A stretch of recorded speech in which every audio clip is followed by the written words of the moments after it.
Hello and welcome. I'm going to walk you through what I'd like you to do in the small group activity today. I hope you're all gathered together either in person or on Zoom, and the first thing you want to do is just get ready. If you're doing it in person, make sure that you're watching the video together, not just watching it separately and reconvening at a different time. This is important because there's steps in this video I'm going to ask you to pause, and it just helps and makes it more engaging if everyone's on the same page.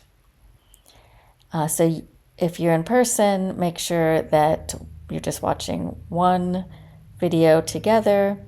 If you're on Zoom, make sure that you have one person share their screen, and that one person would be the person who pauses the video, etc. And you can do this when I prompt you to pause, or if a group member needs to take a time out, or just needs to stop and think or go back and review something. The other thing I want you to do is make sure that everyone has their notes and their textbook handy, as well as a writing utensil, because I'm going to want you to various points take notes about these different issues so you can come back on Monday to talk about that in class. So with that in mind, pause this video as you all get ready, and then hit play once you're all set. All right, so for this first part, I'm going to have you look at 3 different interventions. And for each one, I want you to consider the social norms. Specifically, consider the injunctive norm, meaning what is the message that the people in the video are telling you you should do? And what's the descriptive norm? What's implied or explicitly stated about what everyone else is actually doing? And most importantly, perhaps, does the injunctive norm match the descriptive norm? If you recall from our class discussion, that matching of injunctive norms and descriptive norms are very important. So pause the video and review these concepts with your group. See if you can all generate examples, remind yourselves of what we talked about in class, and then click play when you're ready to begin. The second part that I want you to do is apply the model of community-based social marketing. Now, if you recall, this is the model that suggests that you really need to match the intervention to the level of benefits and barriers. And remember that barriers can be perceived barriers or actual barriers, and same with the benefits, that they can be actual benefits or perceived benefits. For example, if we're going to have a campaign that's focused specifically on social norms and social modeling, that would be best served in situations where both the benefits and the barriers are low. Now, in all of these videos, of course, social norms are going to be part of the picture, but we want to think about, well, what's the main focus? What is the main type of intervention that's being employed, and does it match the appropriate benefits and barriers? Also, remember that this model that I'm showing you here is almost exactly the same as the model on page 140 of your textbook, except that in this model, I've broken down information into both education and feedback, whereas in the textbook, those are combined into just one category. But other than that, it's the exact same model. Again, pause the video and discuss and review with your group members to make sure that everyone knows what these different interventions are and what it means to have low benefits, high benefits, low barriers, high barriers. And then hit play when you're ready to start. For this video, identify the injunctive norm, the should, the descriptive norm, the what everyone is doing, and consider if they match. And as you watch, also consider what's a specific type of intervention the video is displaying, and if you think it's a good match for what the barriers and benefits might be.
Okay, so in the first video about the outdoor classroom, the injunctive norm is what? The injunctive norm is we want people to go outside and study. Now, what is the descriptive norm? Well, the descriptive norm is nobody's studying outside. Now, granted, they were trying to say if we made a place, more people would study outside. But when we're talking purely about matching injunctive and descriptive norms, this video did not do that.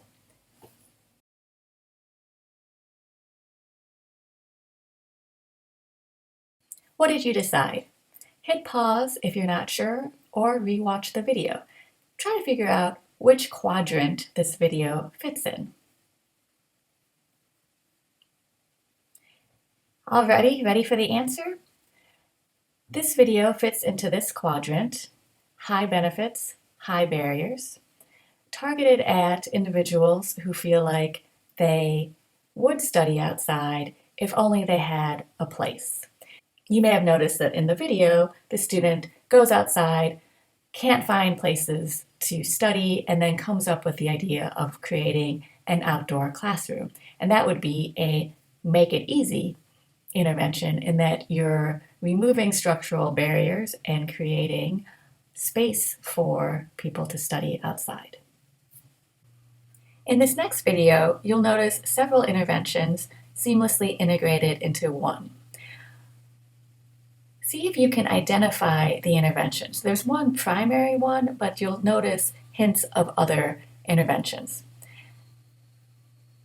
And also see if you can notice who those different interventions are targeted to.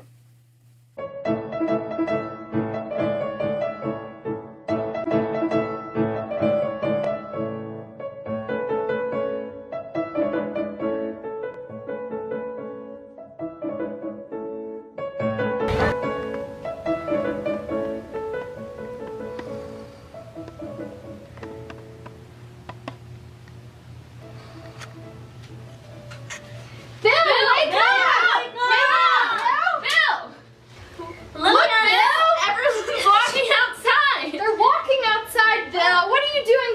walking and we gotta join them. Shame on you. I don't have time to walk. Yes, you do, Bill. Look, check your Google Calendar. Right there. Right here. Right here at 1. You know what? I think I do have time.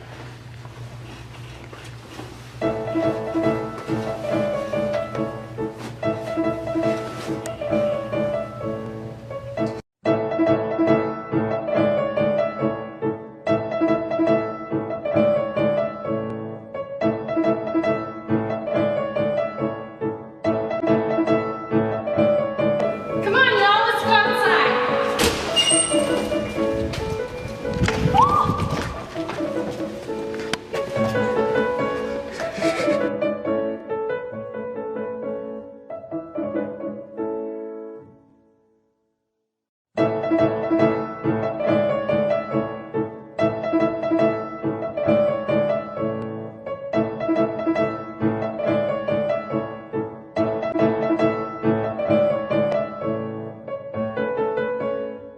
That was funny.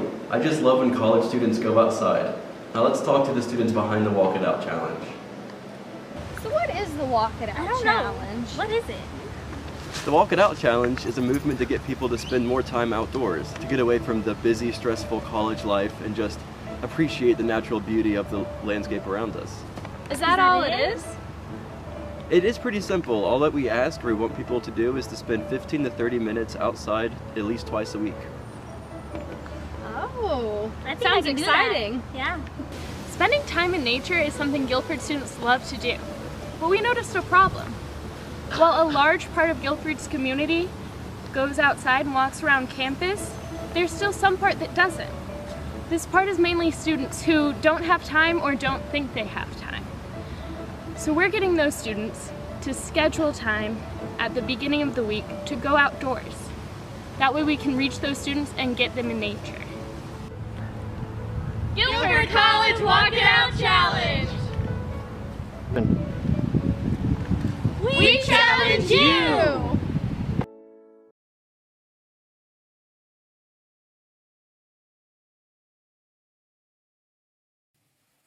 Now in the second video, the injunctive norm is also about going outside. And here we see the descriptive norm is that most students do go outside. There's just a few who don't, who might need a more targeted intervention. So here we see a good matching of injunctive and descriptive norms while still pointing out a problem that some students don't go outside. What other interventions did you see in this video? And do you think that they did a good job overall of matching the type of intervention based on levels of barriers and benefits? Hit pause, discuss amongst yourselves, and then make sure that you each have information in your notebooks about this because we will discuss it in class on Monday. This is one of my favorite student videos of all times, and I think they do a particularly good job of matching injunctive and descriptive norms, and what I want you to do is explain how they do that. Also, see if you can notice any other interventions in this video. Meet Susie. Susie's brushing her teeth. But what's this? Susie left the water running. She hasn't a clue, does she? Many people know better than Susie. Hopefully they can show her the way. They've spotted her, noticed her fatal mistake, and show signs of disgust. Susie will face mean mugging and ridicule from her peers, probably gaining nicknames like Water Waster and Earth Killer. Perhaps Susie will get a hint. If you brush your teeth for the recommended 3 minutes twice a day with the water running, you would waste 12 gallons of water a day. It's over $25 and 4,380 gallons per person each year. To put it into perspective, if the students of Binford were like Susie, after a year they could fill up an Olympic-sized swimming pool with the water they wasted just from brushing their teeth.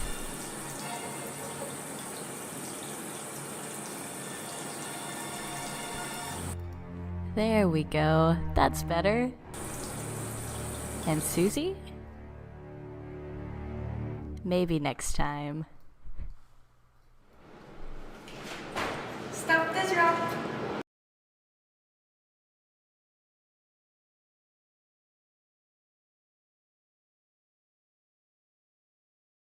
All right, for the last activity, I want you to essentially first choose one of the following issues to focus on.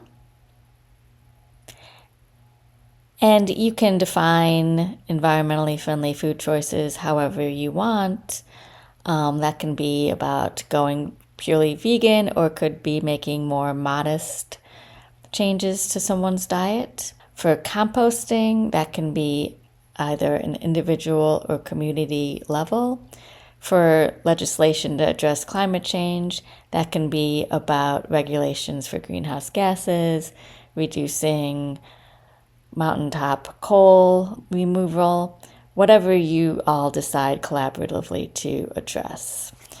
And then either find and evaluate an already existing intervention. Note that in doing that, you might need to modify a little bit what your focus is based on what you can actually find out there. When I say evaluate, I want you to evaluate it just like you did these other interventions, about social norms and also about matching the intervention based on barriers and benefits. Or alternatively, you can create your own interventions using the principles from Chapter 5 that we discussed today. When I say create, I do not mean that you have to actually create it in the sense of coming up with any kind of material or video or anything like that. I just mean to conceptually create it so that you can describe it to others. And make sure that you discuss that, and everyone should have some notes about it that you can bring back to the class to share on Monday. We also have an optional write-up, and in this case, I just want you to focus on this last activity.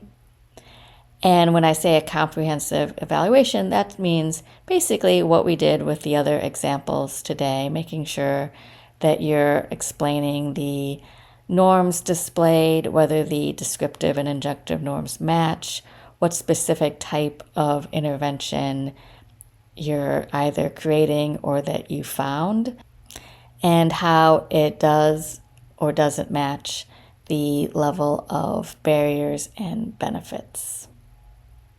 So once you make your choices of what focus you want to do and which activity you want to do together, you can stop this video and work on your own on that.